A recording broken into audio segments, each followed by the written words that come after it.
Le drapeau congolais flottant du haut du palais d'Egmont, siège de la primature belge, l'image est hautement symbolique. Bruxelles a déroulé ce mardi le tapis rouge pour accueillir le président de la République démocratique du Congo, Félix Antoine Tshisekedi Tshilombo.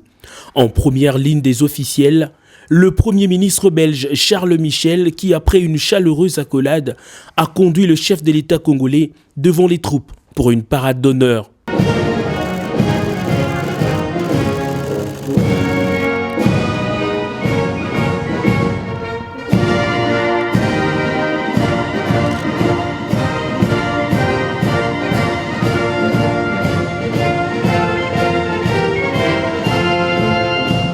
Après les honneurs militaires, les deux personnalités accompagnées de leurs experts se sont retirées pour des discussions approfondies sur la nouvelle ligne diplomatique à mettre en place, ainsi que des possibles partenariats à sceller.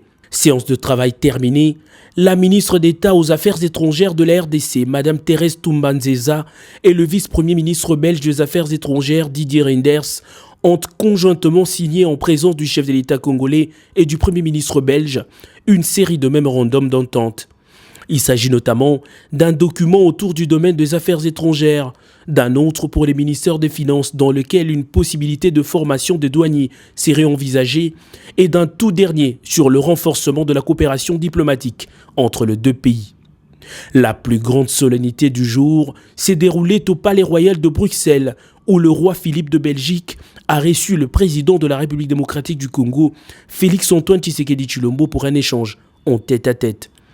Après plusieurs minutes d'entretien, le roi et le président de la République rejoignent leurs épouses pour la séance photo qui a précédé la signature du livre d'or dans la salle Empire du palais. Le couple royal a ensuite convié ses hôtes à un déjeuner offert en leur honneur au salon blanc du même palais.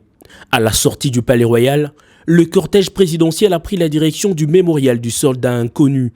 Sur place, le 5e président de la RDC s'est incliné devant ce symbole de la bravoure de militaires belges, aux côtés desquels ont évolué quelques anciens combattants congolais, liant ainsi l'histoire de la RDC à celle de la Belgique. Ce solennité organisée en l'honneur du président congolais traduit la volonté de la Belgique à renouer les liens diplomatiques avec son ancienne colonie, aujourd'hui plus que jamais État souverain, la République démocratique du Congo.